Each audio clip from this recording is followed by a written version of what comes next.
This is gonna blow your mind. Welcome to the Indian Network, where we dive deep into the thrilling world of hacking. अंधेरे का जन्म hacking के शुरुआती दिन। यह वो समय था जब कंप्यूटर की दुनिया में कदम रखने वाले कुछ ही लोग थे। अंधेरा, रहस्य, उत्सुकता, ये तीन शब्द उस समय की हैकिंग की दुनिया को पूरी तरह से परिभाषित करते थे। ये वो शब्द हैं जो हैकिंग की दुनिया को समझाते हैं। उस समय के हैकर्स के लिए यह एक नई और अज्ञात दुनिया थी जिसे वे समझने की कोशिश कर रहे थे। शुरुआत हुई एक चुनौती से, सिस्टम की हद तक जाने की जिद से। 1960 का दशक, यह वह समय था जब कंप्यूटर एकदम नए थे और इनकी तकनीक को समझना एक बड़ी चुनौती थी। कंप्यूटर एकदम नए थे, बड़े-बड़े मशीनें जो बस कुछ लोग ही समझते थे। ये मशीनें इतनी विशाल और जटिल थीं कि इन्हें समझने के लिए विशेष ज्ञान की आवश्यकता थी। लेकिन कुछ बेचैन दिमाग, कुछ हैकर्स ने इन मशीनों को चुनौती देनी शुरू कर दी। वे लोग जो सिस्टम की गहराई में जाकर उसकी कमजोरियों को ढूंढने का जुनून रखते थे। उनका मकसद सिस्टम को समझना, उसकी कमजोरियों को ढूंढना। वे लोग जो सिस्टम की गहराई में जाकर उसकी कमजोरियों को ढूंढने का जुनून रखते थे। यह वो समय था जब हैकिंग एक शरारत से ज्यादा कुछ नहीं था, एक खेल। यह एक ऐसा खेल था जिसमें रोमांच और चुनौती दोनों थे, लेकिन हर खेल की तरह और जब आए यहां भी नियम टूटने वाले थे।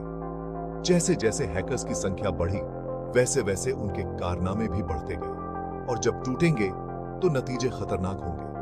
यह वह समय था जब हैकिंग ने एक नया मोड़ लिया और इसके परिणाम गंभीर होने लगे। हैकिंग अब सिर्फ एक खेल नहीं रह गया था, यह एक गंभीर मुद्दा बन गया था। पहला शिकार, टेलीफोन नेटवर्क का रोमांच। टेलीफोन नेटवर्क, जो एक समय में संचार का सबसे महत्वपूर्ण साधन था, अब एक नए तरह के रोमांच का केंद्र बन गया था। कंप्यूटर के बाद अगला शिकार बना टेलीफोन नेटवर्क। यह नेटवर्क जो लोगों को जोड़ने के लिए बनाया गया था, अब हैकर्स के लिए एक खेल का मैदान बन गया था। एक जाल जो पूरी दुनिया को जोड़ता था। यह जाल जो देशों और महाद्वीपों को जोड़ता था, अब हैकर्स के लिए एक चुनौती बन गया था। वे इस जाल को तोड़ने और अपने फायदे के लिए इस्तेमाल करने के लिए बेताब थे, और इस जाल में फंसने को बेताब थे फ्रीकर्स। ये फ्रीकर्स जो टेलीफोन नेटवर्क को हैक करने में माहिर थे, अपने कौशल का प्रदर्शन करने के लिए तैयार थे। ये वो हैकर्स थे जो टेलीफोन सिस्टम को अपनी उंगलियों पर नचाते थे। वे टेलीफोन नेटवर्क के हर कोने को जानते थे और उसे अपने फायदे के लिए इस्तेमाल करते थे। फ्री कॉल्स, इंटरनेशनल कॉलिंग, सब कुछ मुफ्त में। ये फ्रीकर्स अपने खास उपकरणों का इस्तेमाल करके मुफ्त में कॉल्स करते थे और इंटरनेशनल कॉलिंग का मजा लेते थे। इनके हथियार थे खास तरह के इलेक्ट्रॉनिक उपकरण और कोड्स। ये उपकरण और कोड्स उन्हें टेलीफोन नेटवर्क को हैक करने में मदद करते थे। John Draper, ORF captain crunch, इस फील्ड का सबसे बड़ा नाम। कैप्टन क्रंच, जो अपने ब्लू बॉक्स के लिए मशहूर थे, ने इस फील्ड में एक नई क्रांति ला दी थी। उनका ब्लू बॉक्स एक किंवदंती बन गया। यह ब्लू बॉक्स, जो टेलीफोन नेटवर्क को हैक करने के लिए इस्तेमाल होता था, अब एक ऐतिहासिक उपकरण बन गया है। लेकिन हर खेल का एक अंत होता है। टेलीफोन नेटवर्क का यह रोमांचक खेल भी अंततः खत्म हो गया, और फ्रीकर्स के लिए यह अंत आया कानून के हाथों। कानून ने इन फ्रीकर्स को पकड़ लिया और उनके उपकरणों को जब्त कर लिया।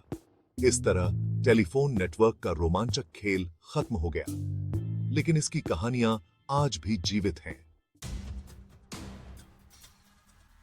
कंप्यूटर युग की शुरुआत, हैकर्स का नया खेल का मैदान। जब कंप्यूटर पहली बार अस्तित्व में आए, तब किसी ने नहीं सोचा था कि ये मशीनें एक दिन हैकर्स के लिए एक नया खेल का मैदान बन जाएंगी। शुरुआती दिनों में कंप्यूटर बड़े और भारी होते थे और उनकी क्षमताएं सीमित थी। जैसे जैसे कंप्यूटर छोटे और ज्यादा ताकतवर होते गए, हैकिंग का दायरा भी बढ़ता गया। तकनीक के विकास के साथ कंप्यूटर की शक्ति और उनकी पहुंच में भी वृद्धि हुई। ने केवल गणना करने के उपकरण नहीं रह गई, बल्कि हमारे जीवन का अभिन्न हिस्सा बन गई थी। अब यह सिर्फ शरारत नहीं रह गई थी, हैकिंग का उद्देश्य बदल गया था। पहले जहां हैकर्स केवल मजे के लिए सिस्टम में सेंध लगाते थे, अब वे गंभीर अपराधों की ओर बढ़ने लगे थे। यह एक हथियार बन गया था।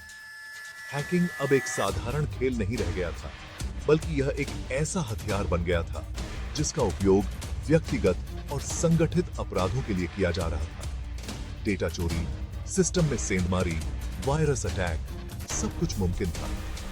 हैकर्स ने अपनी क्षमताओं का विस्तार किया और अब वे किसी भी सिस्टम में घुसपैठ कर सकते थे, डेटा चुरा सकते थे और वायरस फैला सकते थे। 80 के दशक में हैकर्स के कई ग्रुप उभरे। Legion of Doom, Masters of Deception, ये ग्रुप्स अपने समय के सबसे कुख्यात हैकर्स के समूह थे। ये नाम दहशत का पर्याय बन गए। इन ग्रुप्स ने अपने समय में कई बड़े बड़े सिस्टम्स को हैक किया और अपनी पहचान बनाई। ये वो दौर था जब हैकिंग एक इंडस्ट्री का रूप लेने लगी थी। हैकिंग अब केवल एक शौक नहीं रह गया था, बल्कि यह एक पेशा बन गया था। और इस इंडस्ट्री के किरदार थे खतरनाक और रहस्यमय। ये हैकर्स अपने काम में माहिर थे और उनकी पहचान अक्सर छुपी रहती थी। वे अंधेरे में काम करते थे और उनकी गतिविधियां हमेशा रहस्य में लिपटी रहती थी। आज के समय में साइबर सुरक्षा एक महत्वपूर्ण मुद्दा बन गया है। कंपनियां और सरकारें हैकर्स से बचने के लिए उन्नत सुरक्षा उपाय अपना रही हैं, लेकिन हैकर्स भी लगातार नए नए तरीकों से सुरक्षा को भेदने की कोशिश कर रहे हैं। भविष्य में हैकिंग और साइबर सुरक्षा के बीच की यह लड़ाई और भी जटिल हो जाएगी। जैसे जैसे तकनीक आगे बढ़ेगी, वैसे वैसे हैकर्स और सुरक्षा विशेषज्ञों के बीच की यह जंग भी तेज होती जाएगी। हैकिंग का यह सफर कंप्यूटर युग की शुरुआत से लेकर आज तक एक रोमांचक और खतरनाक यात्रा रही है, और यह यात्रा अब भी खत्म नहीं हुई है। यह कहानी अभी जारी है और यह देखना दिलचस्प होगा कि भविष्य में यह किस दिशा में जाती है। सेक्शन 4, केविन मिटनिक, कोंडोर का उड़ान और पतन। केविन मिटनिक, ये नाम हैकिंग की दुनिया में एक किंवदंती है। कोंडोर, एक ऐसा हैकर जिसने एफबीआई को भी नाकों चने चबवा दिए। उसने कंप्यूटर सिस्टम में सेंध लगाई, सरकारी फाइलें चुराई, करोड़ों डॉलर का नुकसान पहुंचाया। लेकिन उसका मकसद पैसा नहीं था, वो तो बस चुनौती चाहता था, सिस्टम को हराने का नशा।